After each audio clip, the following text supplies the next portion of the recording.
আজকে একটা বাস্তু টিপস আপনাদের দিয়ে রাখি। বাড়িতে এদিক সেদিকে কিন্তু ইচ্ছা মতন জায়গায় আয়না রাখবেন না। এখন অনেক মডিউলার বেড বেরিয়েছে যেখানে বেডের সামনে পায়ের দিকে আয়না থাকে। তো চেষ্টা করবেন ওরকম বেডও যাতে বাড়িতে না আনেন, কারণ আয়না আমাদের প্রতিবিম্বকে দর্শায়।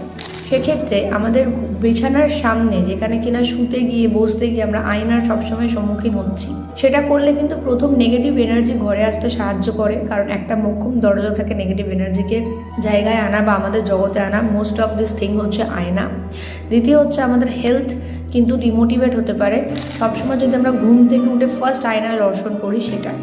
তো চেষ্টা করবেন যাতে আয়না আপনার ঘুম থেকে ওঠার সময়তে না হয় বা ঘুমাতে যাচ্ছে আয়নায় রিফ্লেক্ট করছে, সেটাও যেন না হয়।